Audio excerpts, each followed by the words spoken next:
Hello, everyone. Thank you so much for joining us for this conversation. I am super excited to have our guests here today. I'm Kyler Cheatham, the host of ByteSized. If you're new here, welcome. I'm always so excited to have you, and I'm going to tell you a little bit about the format before we introduce our guests. So, first and foremost, ByteSize is our platform where we discuss all kinds of different technology strategies, because it doesn't matter what I say, right? It doesn't matter what the guest says. It matters what's best for your business. And that's really how we have these conversations.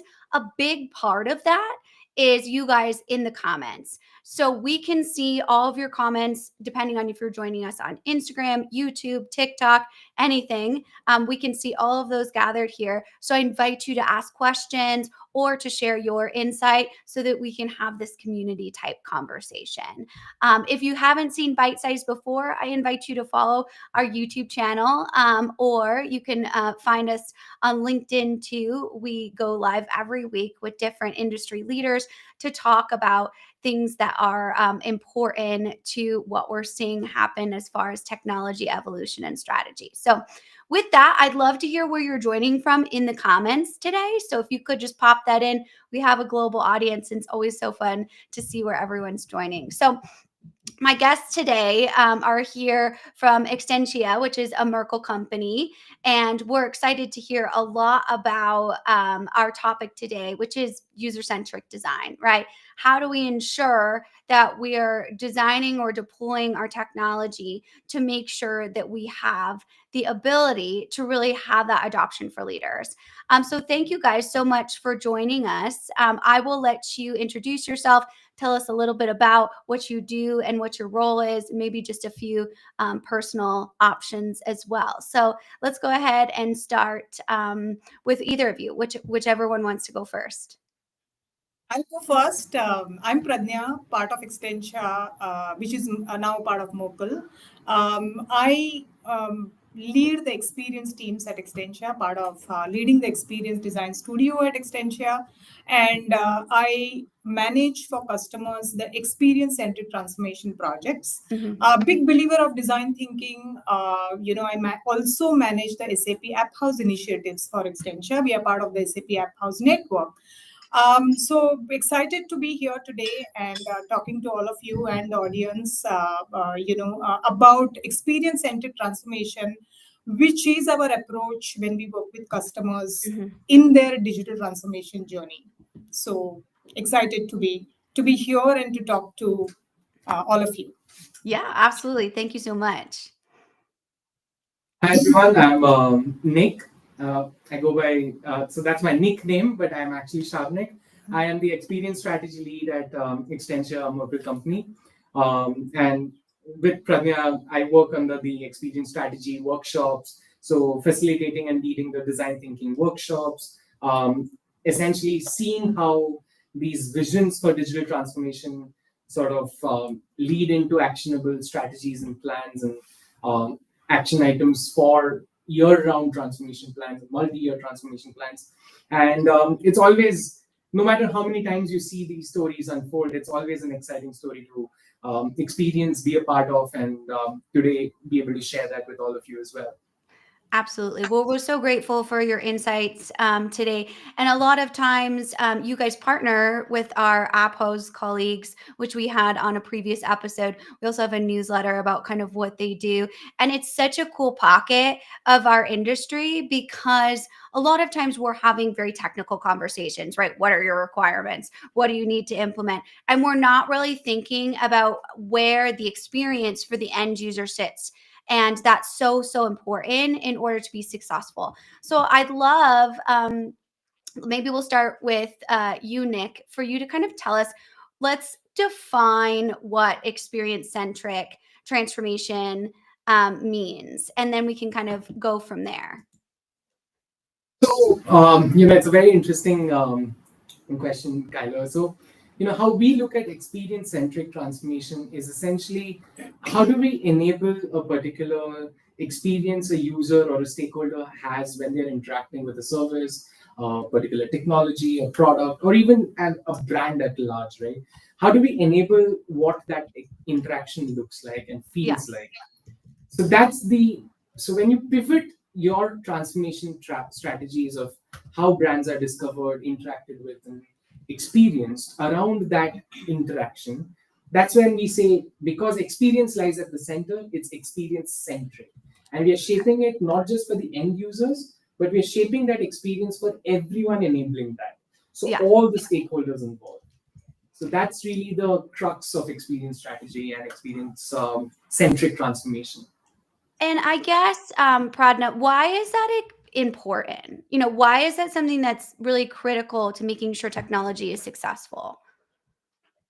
So, as Nick said, experience-centric transformation is all about humans, right? Keeping the humans or keeping users at the center. So whatever experience and digital transformation we are doing, it's for the users, correct? So we need to understand, how users are going to perceive it, how users are going to connect with what we are going to build. So it is very important that we think for the users and build experiences for the users. Technology is important. Many times, customers, when they think of digital transformation, they think of a tech transformation. That I have a legacy application, I want to move this application to the latest platform. It could be any latest cloud platform, it could be CRM. They want to move the legacy application to a newer platform.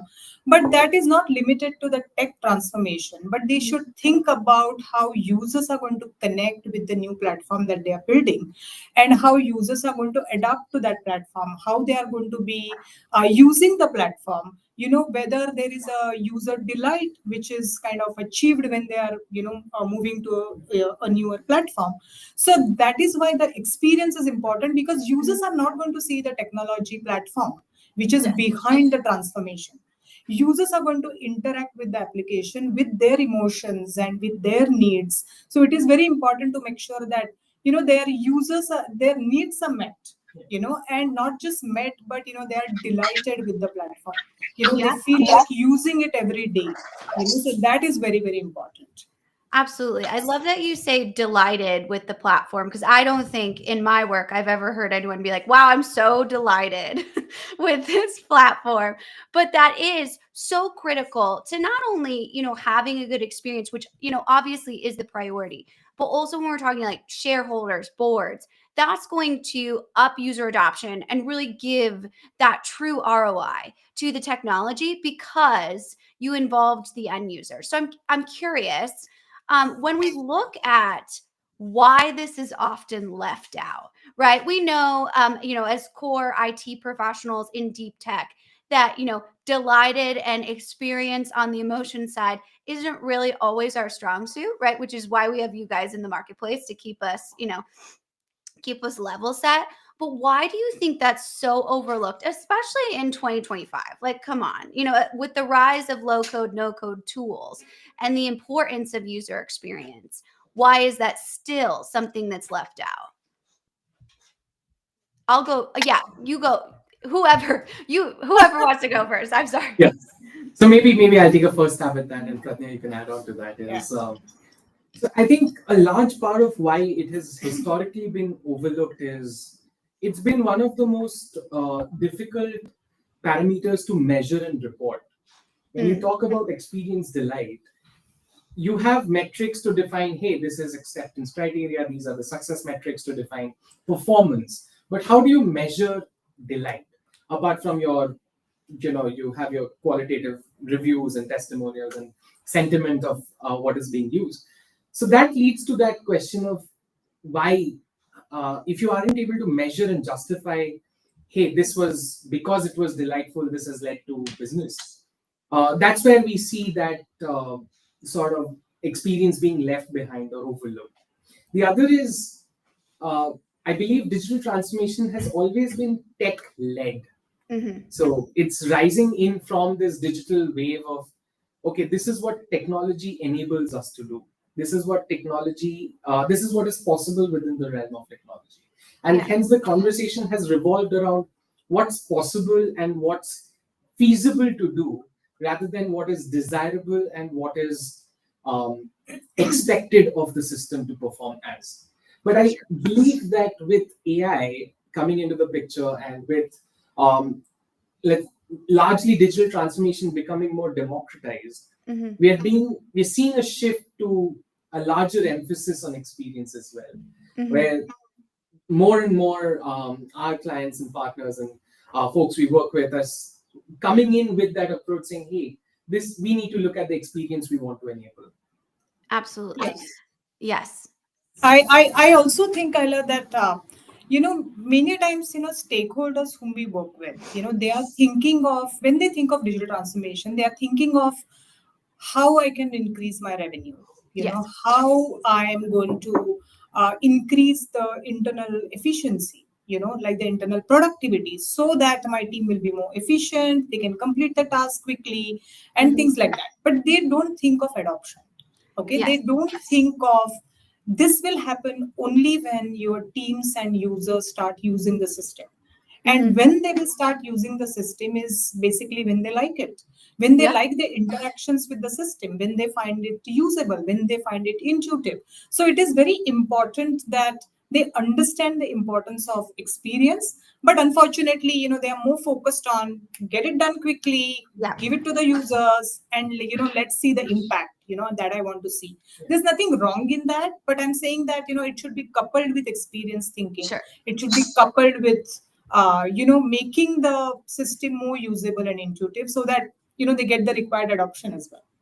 Absolutely. Yeah. And, I think in those situations, to Nick's point, measuring do they like it is a very difficult thing. Which brings me back to our audience. I see all of these amazing comments and questions over here, and we'll get to some of them. It looks like we've got a whole world, a whole global, audience here. Do you say it prune, India, or how do you say it? Pune. Pony. Okay, yeah. My American accent is always, so crazy, as my German colleagues tell me. So, we've got the West Coast joining us here, which is very early for them in the States. So Colorado, Arizona. So thank you all for getting up early. We've got Germany. What a fun conversation. So I think to follow up on that questions, pick up on that thread of how do you measure this? And mostly, like, we might know as project teams that this is important, right? But how do we convince the board or the executive team that we need to budget and plan for this and give time around it? So I'm going to pull up this question here from LinkedIn. How do you measure success as an experience-driven project beyond standard KPIs? And I will do you guys want me to pick which one of you answers, or do you prefer to pick? We will pick, Nick, you want to start or? Yeah. So there are multiple layers to this, and this is usually a very common question that we come across as well. That how do you sort of justify or measure experience that you deliver? Yeah. And of course, there are these standard KPIs like your reviews and sentiments that come across. But how we look at it is there are three layers to experiences being measured. The first is at the very visceral level where you first interacted with a particular product and you have an almost immediate reaction to that, right? And which is usually best signaled through your early stage usage metrics like, hey, how many people dropped off after your onboarding? How many people dropped off after using the first feature? What is your average scroll depth that has led to certain things getting stuck, right? Then we say that there's a more behavioral aspect where we see experience driving a lot of retention on the app as well, or the retention of the system. And that's best signal, or a great signal of that is when we see new features being pulled instead of having to be pushed by the system. When features are introduced, they are accepted, they're used and utilized much greater than if it is a push from the system saying, hey, why don't you use this? So I think at a broad spectrum view of this, where we see it is there are metrics that help us evaluate this experience at a very first touch point of view, and there are metrics that only we are able to report at a long standing after this feature or the product has been live for quite some time, and we can see these retention metrics come in. Absolutely. Anything So to I think add? loyalty, yeah, I think loyalty also would be one, right? I mean, in Yeah. terms of like B2C scenario, the loyalty, Yeah. retention, That's right. then adoption. How many users are kind of on the system and how many of them are using it? Because we work with many customers where digital transformation is done, the application is given to users, or they have done the digital transformation, the Mhm. application is given to the users to use, but they don't see adoption. Correct. So I would say adoption is also, Yeah. like one of the critical ones, right? I mean, how many people are using it Yeah. actually? Right. And how it is helping them to perform their tasks or complete their, the processes, efficiently in lesser time with more productivity. I think that also could be something, that can be measured.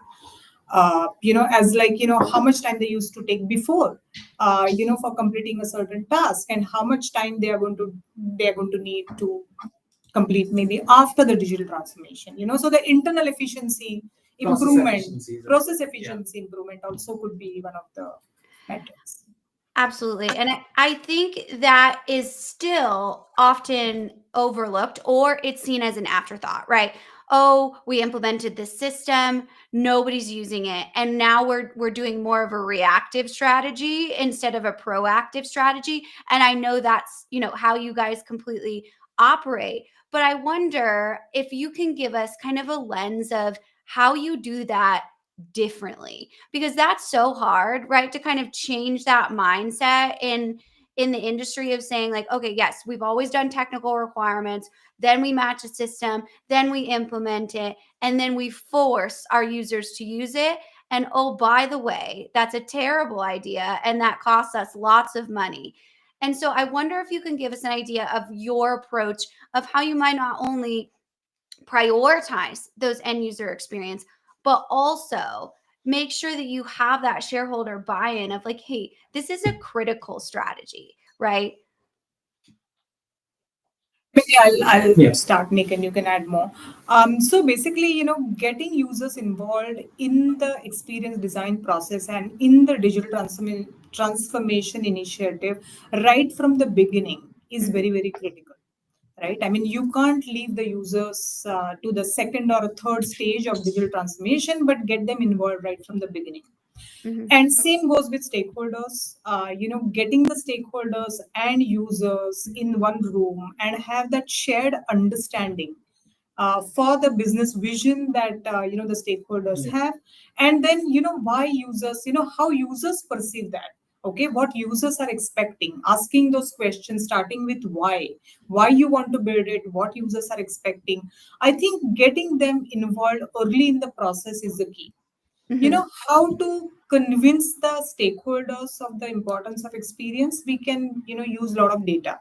We can do competitor analysis, and that's what we do. You do a lot of competitor benchmarking, try to bring a lot of data from the industry that see Mm-hmm. this is how others are doing it, Mm-hmm. and they are benefiting from this. So presenting those case studies and presenting those examples to stakeholders is very, very helpful, because then it's easy to get buy-in. They understand that what they are missing out, Yes. what they should target, and they also get a good understanding of what their users are expecting. Yeah. By doing, we do user research also. We talk to users and like a Yes. primary research, right? So we talk to users, we try to understand what they're expecting and bring those research findings back to stakeholders, telling them, see, this is what your users are expecting. So Mm-hmm. this primary research, secondary research, and bringing the users early in the system, I think that is a key for making it user centric and human centric, when we are talking about digital transformation. Absolutely. Absolutely. Anything to add, Nick? Yeah, I think just one point, and this is bringing back an example of how we sort of get stakeholders out of Mhm. their shoes Yeah. as business drivers or product owners into the shoes of the users themselves. So, we get them to sort of imagine what it would feel like if they were using the systems they're setting out to build, right? Mm-hmm. And that sort of immediately changes that perspective from, hey, we need to create this fast or we need to create value for business, to saying we need to share that value between the business and the users who are going to use it. right? And that sort of mindset shift is what we sort of leverage with our app house practices, with our design thinking workshops, and we are able to bring that early buy-in from stakeholders. Yeah, absolutely. And I think that's so critical because when we don't get that in the first couple phase, then we're doing the most expensive part of these types of projects, which is redesign, re-implement, re-engage, right? So all of those reads have a 4 times plus price tag on those. And a lot of times that's what our shareholders are really concerned about. Should that be what they're concerned about? Not really, right? They should be concerned about the experience of their people. But at the end of the day, we understand that business is business. And I think this question really kind of talks about the not only the executive team wanting speed, but how you guys take all of these different user experiences and design or choose or implement or customize a system around that. So this question for those of you joining in our audio format are: sales wants features, engineering wants clean architecture, executives want speed. When these all collide, whose human experience wins? So when you have all of these competing priorities, right? All of these different user groups being like, I need this, I need this, I need this. How do you bring all of that in and create a design where everyone likes it, right? They're delighted by that. I can't imagine that is an easy task. Yeah. Absolutely. That is the toughest task, I would say, because every stakeholder has his or her own priorities and own mission, what they want to achieve, when they are doing a digital transformation project. But I think the business value should drive the digital transformation. And in the workshops that we do, every engagement we do with customers, we start with the design thinking workshop, and that is the first topic that we have, that what is a business value that you want to create out of this digital transformation. And when we do that, we have all the stakeholders in the room. We have a tech team in the room, we have stakeholders, customer stakeholders, product owners in the room. So when we discuss that, everyone understands, oh, this is a business value and this is a success criteria for this digital transformation project. So we create that shared vision when we are talking about a digital transformation project. So everyone understands that the business value that needs to be derived from this project. And what are the long-term, short-term goals? So it's not like done in silos. If you do these discussions in silos, then it's very, very difficult to get everyone on the same page. But when you do that in a workshop format using design thinking methodologies, I think we have that shared vision pretty quickly. And then it becomes easy for us to move forward. Then everyone aligns. Then that alignment happens at the start of the engagement, so that it becomes easy for us to kind of take them along in the digital transformation journey. We also use different frameworks from App House in terms of prioritization, right? I mean, what is a priority for business? Right. Tech priority is one thing, functional priority, but what is business looking for? What are your users looking for? And then bringing all the insights together and kind of defining the priorities, the long-term, short-term vision. I think that is what we do as a part of our digital design thinking framework and the workshops we do. Absolutely. Yeah, that makes a lot of sense. Anything to add, Nick? I'll just bring back one point that Pradnya already mentioned earlier, is about asking that why. So, when you question the business priorities, each team looks at meeting those business priorities differently. So for the same business priorities, sales needs more features, engineering needs quicker turnaround, far better architecture, and executives want it done yesterday, right? However, when we are able to decipher that core purpose, the why behind what we're doing, we can ensure the sales want the right features, engineering wants the right clean architecture, and executives want the right speed of delivery.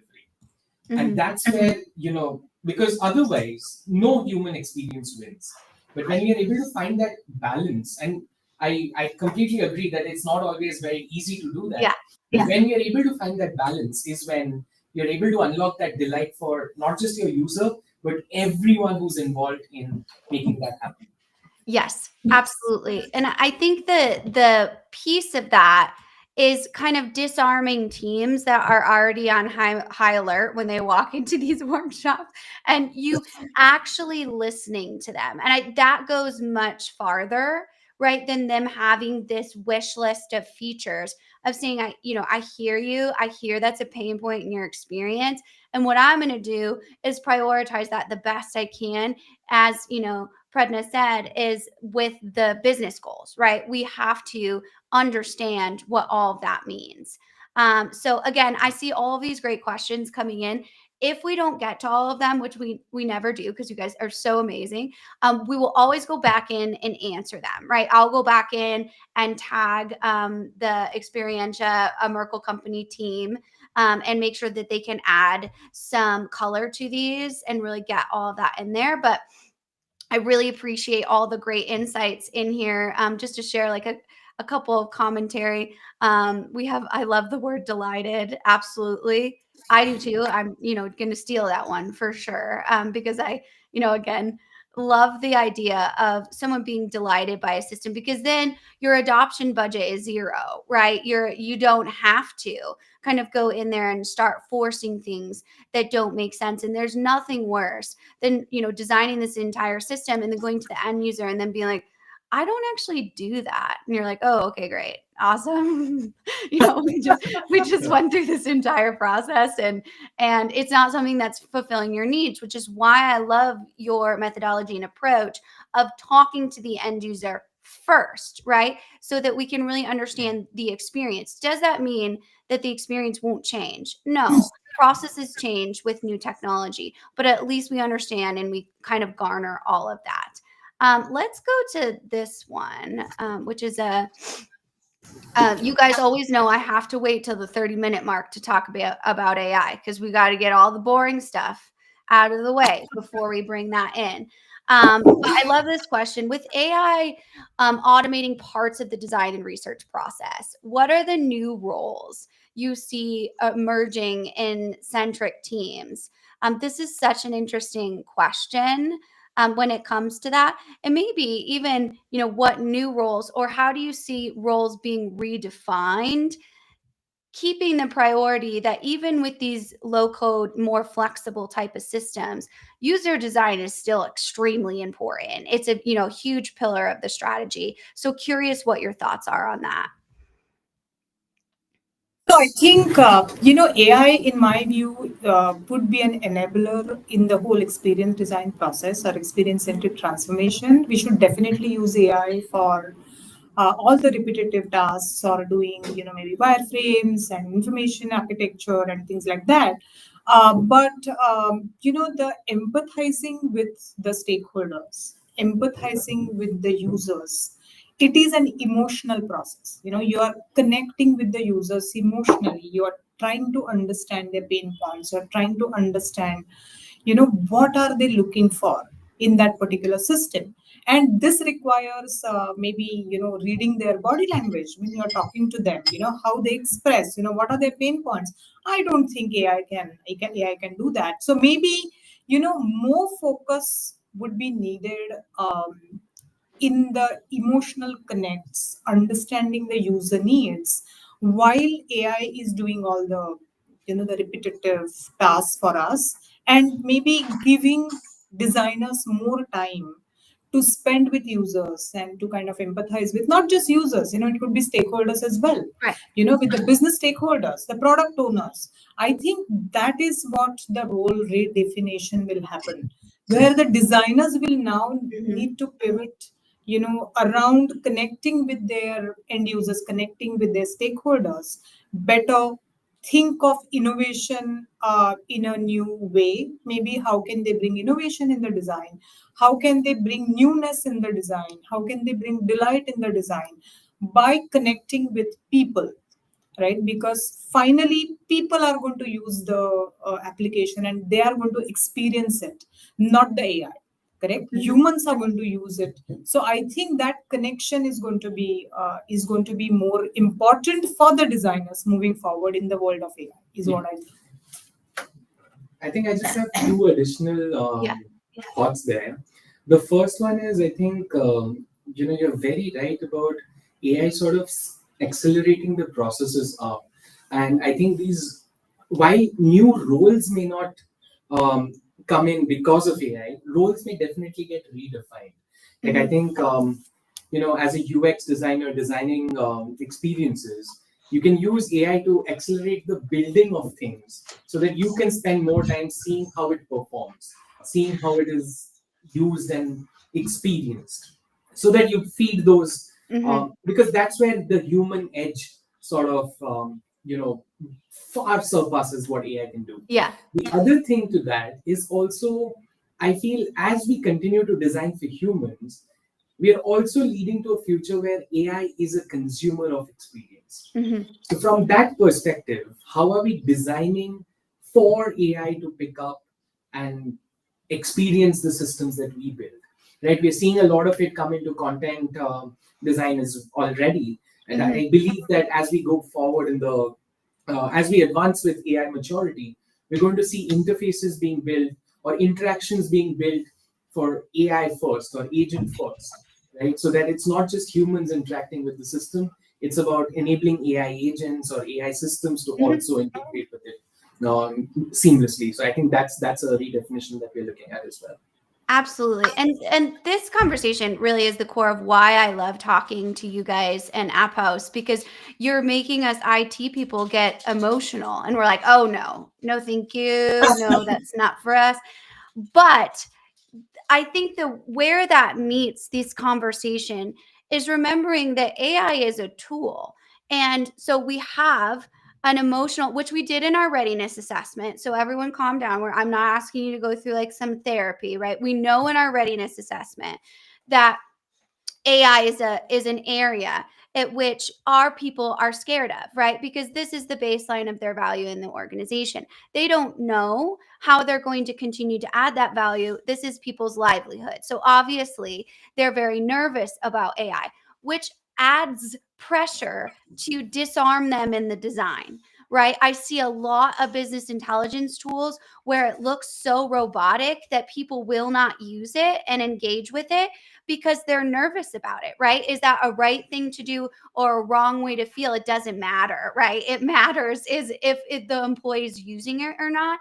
So I would argue that, and I'm, curious to hear your response to that, that with the rise of AI and automation as a tool within your technology stack, the design process is even more important for that integration piece for people to feel comfortable using the software because of these constant headlines they're faced with Accenture laid off 10,000, Microsoft laid off 10,000, and all blaming AI for really the exit of an overbloated organization, when we really need to know that AI is a tool, just a technology tool that must be included in the design process. So curious to hear your response to that.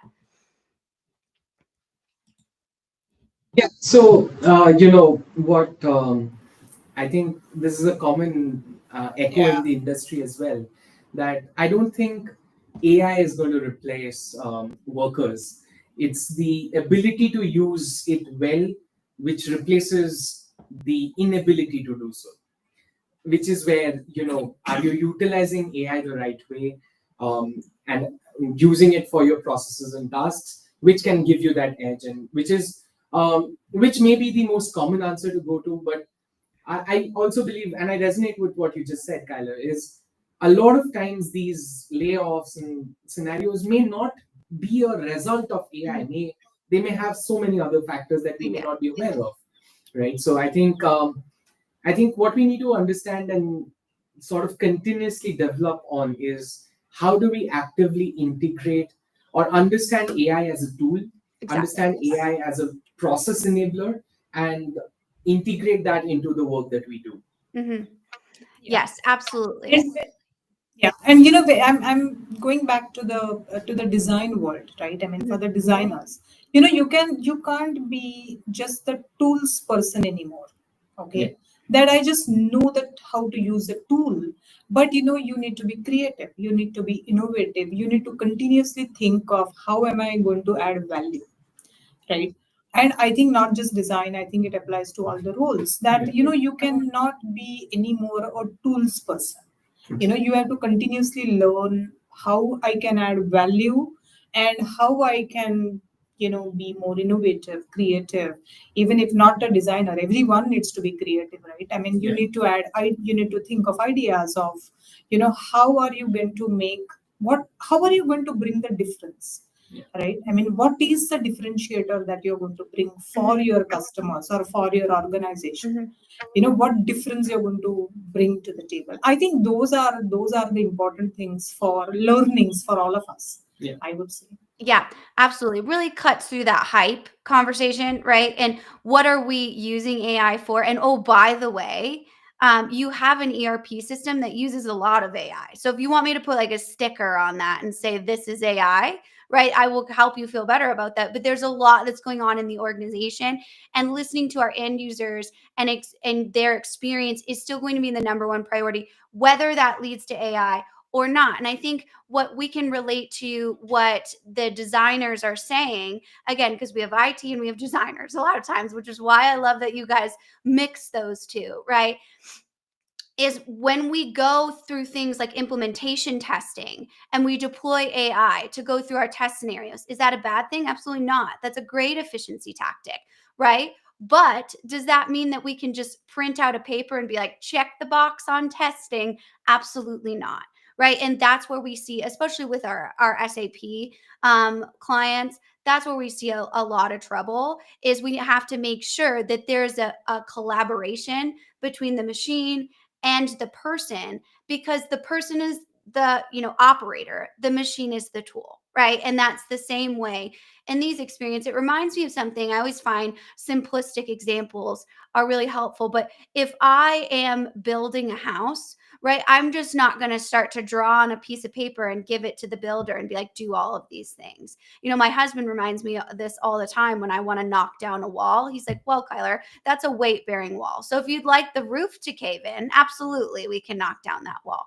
But we would never skip that phase in building a house. Also, we would never skip that phase, or we never should skip that phase, right? With our design partners and our colleagues in this conversation. We would have an architect to come in. How do we measure rooms? How do we make sure that you want to walk through the house? Where's your kitchen? All of those different things, when a lot of times that's kind of skipped over.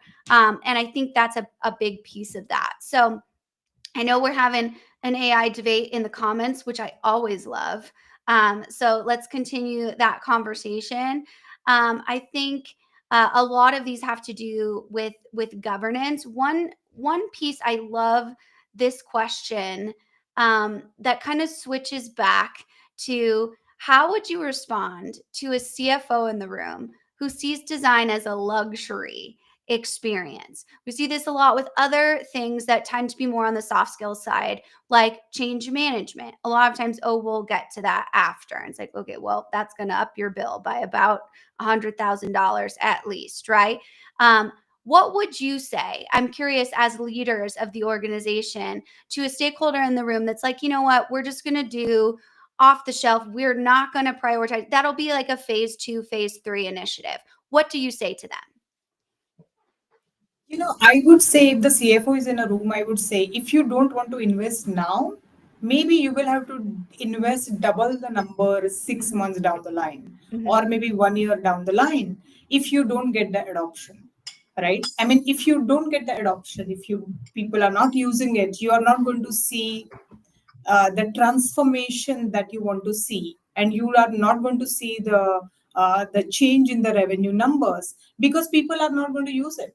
So better, you save that money which you're going to spend after 1 year, invest it now, and build the right experience so you get the right business value that you're looking for.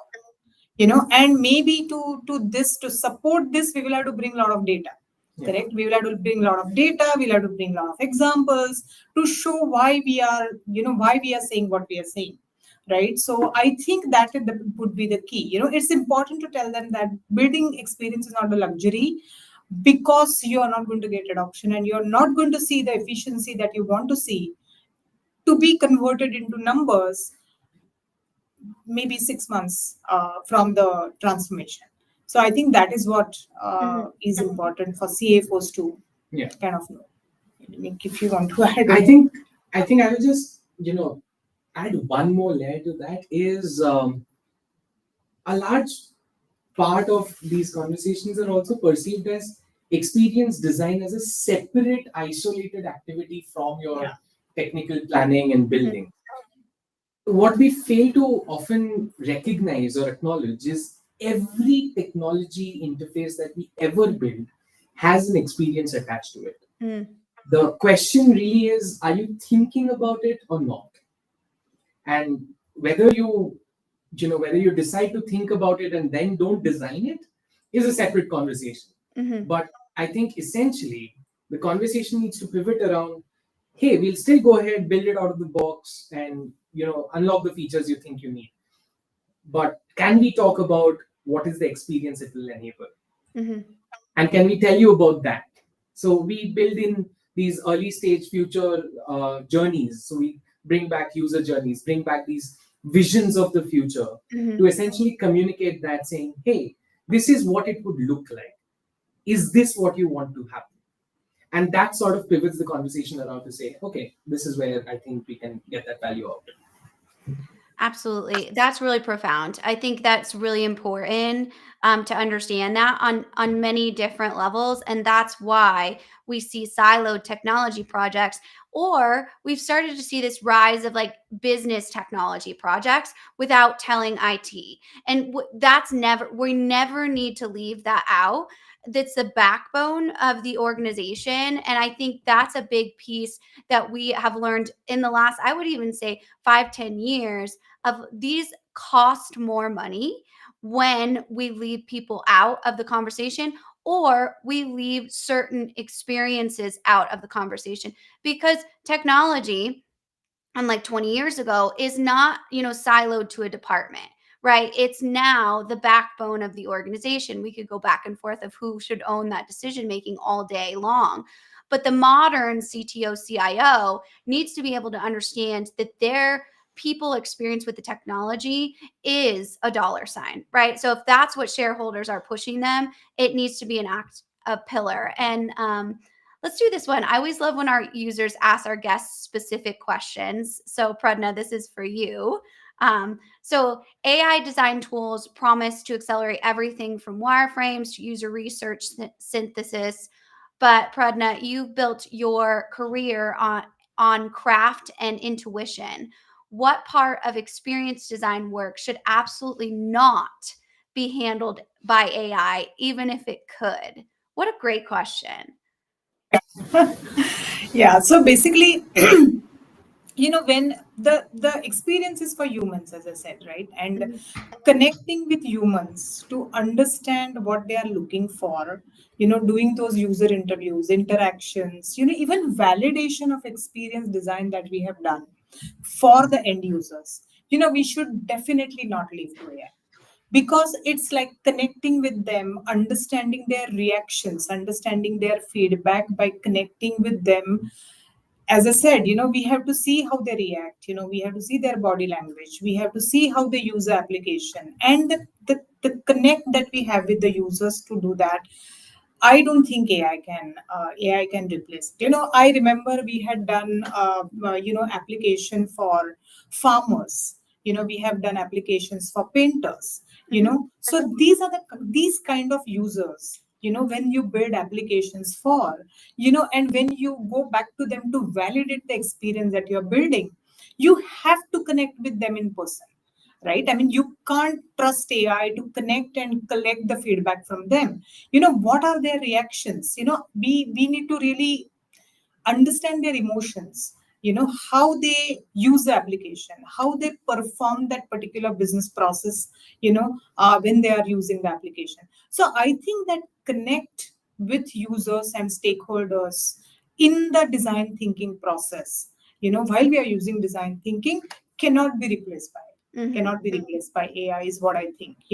I mean, after collecting the feedback, probably we can synthesize that information using AI. But how you collect that information by interacting with them is the key in the design. Yeah, such a good answer. But Nick, I'm curious, in an organization that's running SAP, or let's say a very large global complex organization, how do you collect that type of feedback when you have that amount of end users or that amount of, culture? Do you train your middle management tier to be able to see those things? Like, what do you do? I'll come to that question, but I have a really cheeky answer to the question on the screen first. Yeah, absolutely. Yeah. Because it's just humor at this point. But the question says, build your career on craft and intuition, and AI is a tool. So by principle, craft and intuition are things that we cannot hand over to AI. I think that's Yes. the beauty of the of that sort of exchange. Coming back to your question, Kyler, as to how we sort of collect feedback across at scale, I think we have to build, it has to be two ways, right? Mhm. One is build mechanisms into the system Mhm. without disrupting work. Because I think you get the most unreliable feedback when you ask for feedback by disrupting a process, Yeah. right? Because that's when people are sort of in a flow, and then you've said, hey, what do you think? Rate us out of 5, right? We have to find these intelligent points of conversation within the system to design to collect feedback. Because essentially what we are trying to build are systems that can sort of evaluate and collect this feedback iteratively in a cyclic manner to continuously progress in that enhancement, right? The other is to bring this both top down, so enable your leadership, enable your middle management to drive that feedback to your grassroots, and to also enable your workforce bottom up to share that feature, to feel confident that their feedback matters, to share the idea that their feedback on these systems will actually impact how the system behaves. Mhm. And this ties back to how, when at the very beginning of the design thinking stage, we get them involved in the process. So they feel like it's them co-creating this system. So they have this shared sense of ownership around. Mm-hmm. Absolutely. I think that that's so critical in that loop, right? Feedback is not a destination, it's a journey. Yeah. And most importantly, when we get feedback, we need to be able to show the user to build that trust that we listened. Does that mean Yeah. we change everything that the user said? Absolutely not. But it acknowledges, hey, we've received this feedback. We have a few more questions. We'd love to jump on a call and experience what you're experiencing, all of those different things. I think there's also a part in AI, just like we see in IT help desks, right, of collecting that feedback. Does that mean that the help desk isn't important in troubleshooting technical issues? Absolutely not. But it helps us organize, collect, and find trends, right, which is so critical. So I know we have 5 minutes left in our conversation. This has been such an amazing conversation. We really appreciate all of the insight that you share. I want to give you two an opportunity to just let people know how they can get in touch with you or follow you. And then also just a reminder to the audience, especially if you're watching this in the replay, I always go back and tag our guests so they can continue to answer these questions in real time. So Nick, let's start with you.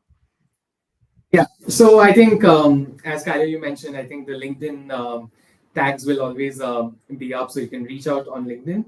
The other way to get to us is just write to us at the name, so saranic.banerjee@merkle.com, and I'll be happy to respond to your questions or any thoughts that we have. I'm happy to discuss further on that. Absolutely. I mean, would love to connect with all of you, any of you, if you have any additional questions or if you want to deep dive in any of the topics that we discussed today. Happy to do that. We have a lot to talk about when it comes to app house approach and design thinking, what we give to customers, what we deliver to customers at the end of the process. So we have a lot of interesting topics to talk about. You can reach out to us on LinkedIn. Email ID is just, my name is already there. Just add @merkle.com. And then you can reach out to me. I think it will be great to talk to Yeah. you further. Yeah, and additionally, I think follow our socials. So Yeah. go follow Extentia on LinkedIn, on Instagram, and we'd be happy to connect. Yeah, as I say, this pocket of the industry, I feel like has so much potential. A lot of times, as technology grows, so does our service to our end users, and you guys are such a huge part of that. So again, thank you for being here and sharing in this. All of those links, my team will drop in the comments to their email. All of the socials will tag as well here. But it's a great company. Definitely recommend following along with their journey and insight because it's so critical. So thank you again for your time. And we'll end the live and we'll see all of you in the comments. So thank you so much. We'll see you next week and have a great day.